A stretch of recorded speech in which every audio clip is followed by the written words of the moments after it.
What's up mga F? It's your BFF, Frankie, Frankie. So yun, this is gonna be my first vlog.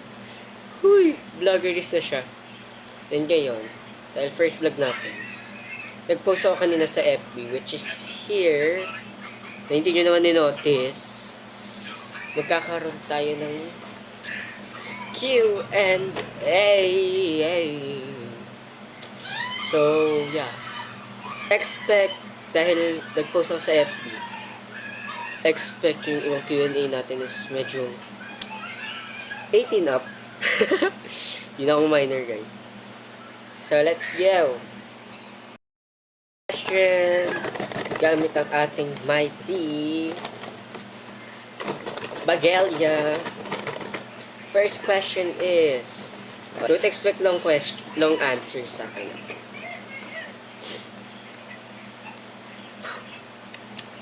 Introvert or extrovert?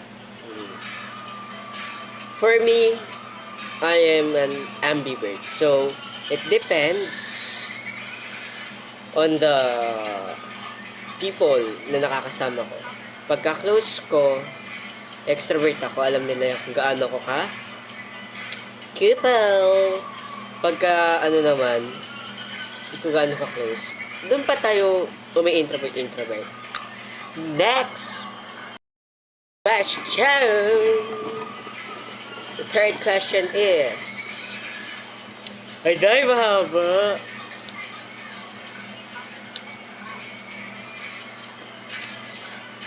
Basahin nyo na lang, bes. Basahin nyo na lang detail. Hindi ko na sasabihin. Dito mother, father ko. Musta ete? Ano lang, go lang. Carry. Actually, wala pag-aano. First is nung sa ex. Then second is yung sa recent namin ng FU ko. Well, dito sa second is 10 over 10 daw. Ayoko na sabihin ko bakit. Pero sa X, 5 over 5. Ay, 5 over 10. Never mind.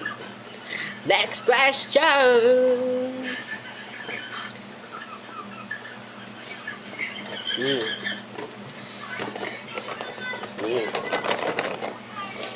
Next question is,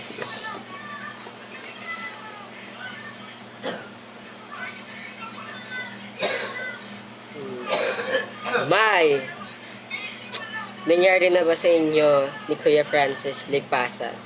Well, Kuya Francis is one of my friends in my elementary days. Trusted friend ko siya. Like, legit. Pero, allegations ng about something, wala pa. And walang Next!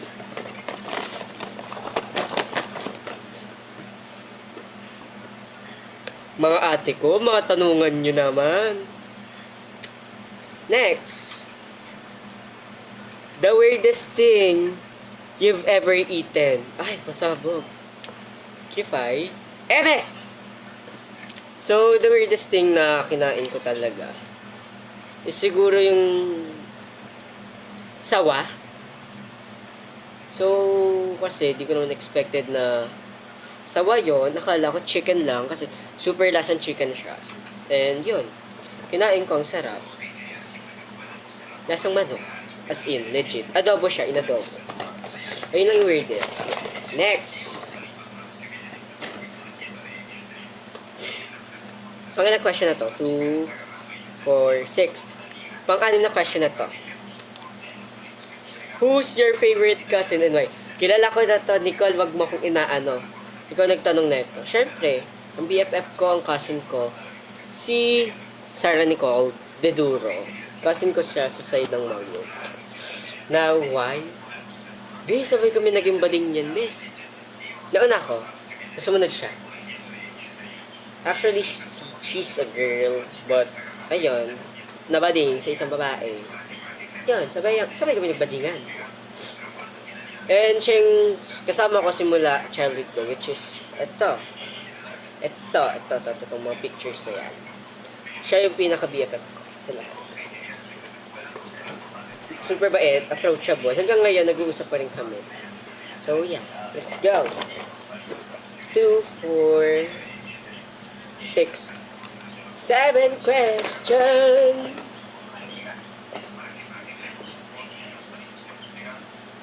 Ay,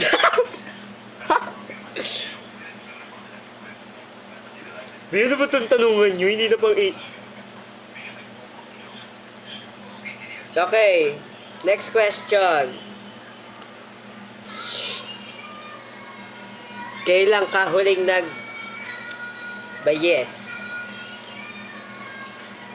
Kahapon. Ay, hindi. Kanina. Okay na tayo doon.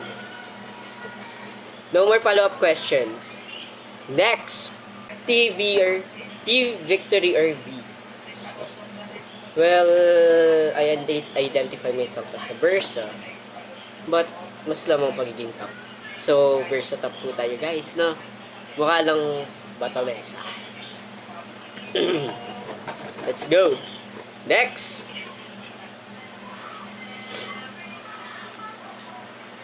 Your thoughts about the Philippine politics and governance? Grabe naman tanungan to, B. Sana ako na lang ginawa yung teacher. Sana ako na nag-aral ulit, diba? Ako na lang nag-aral ng grade 1. Pero Philippine governance and politics, as of now, medyo tagilid, but let's hope for the best for the next election. Actually, the governance is great since nakikita naman natin gumagawa lahat ng government officials dito. Next, we only have marami pang questions. Mosong talaga kayo sa buhay ko, no? Next is why did you decide to start a vlog? Well, basically, eme lang talaga to, but since sa TikTok, nag-day in my life ako, which is ito.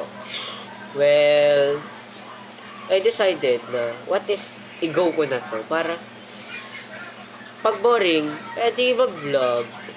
And also, na-inspire lang din ako sa mga kaibigan ko na vlog. Actually, pamangkin ko vlogger si Ash Molina. She's a trans woman na. And yeah, ayun yung decision ko kung bakit ako nag-vlog. Para updated rin kayo sa akin, Diyos mio, mga chismoso kayo eh. Next!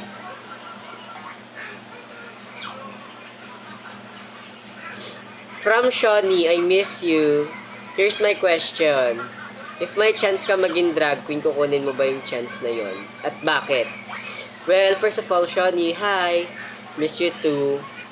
Shawnee is one of my best friends during my childhood. So, kung may chance man ako maging drag queen, B, may grab ang opportunity, B. Talented naman ako. Marunong ako kanta, marunong ako sumayaw, marunong ako mag-perform. B, ano pa ba ginantay ko? Mag-drag queen na, B. Actually, nag-aaral na ako mag-makeup ng drag. So, basically, yeah. I'll take the chance. Sayang rin yun. Malay nyo, ma-featured. Eh, there we go. Next! Next question.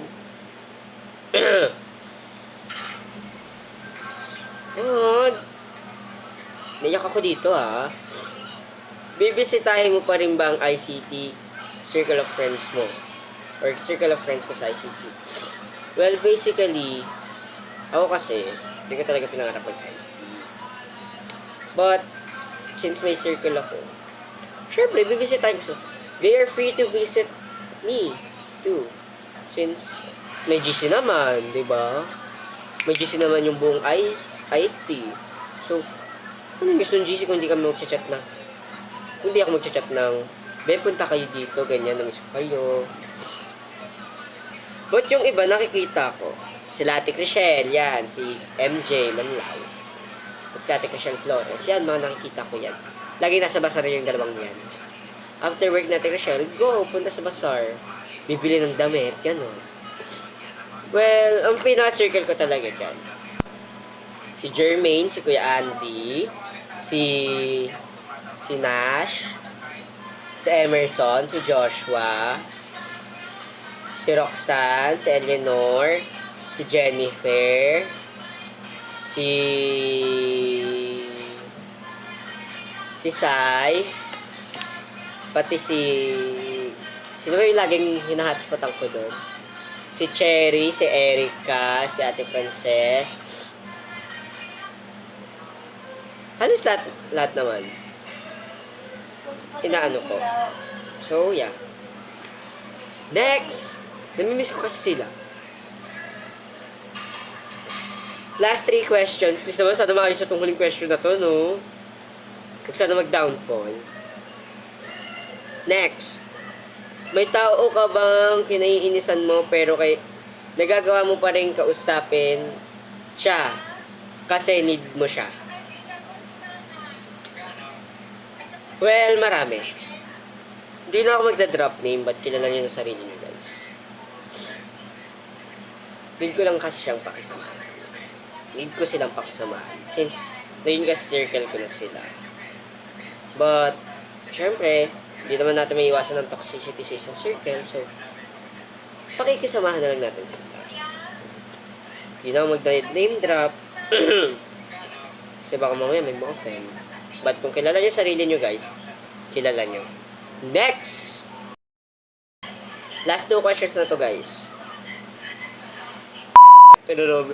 Sabi na nga ba, magda-downfall tong questions nyo eh. Pakita ko na lang. Ilan?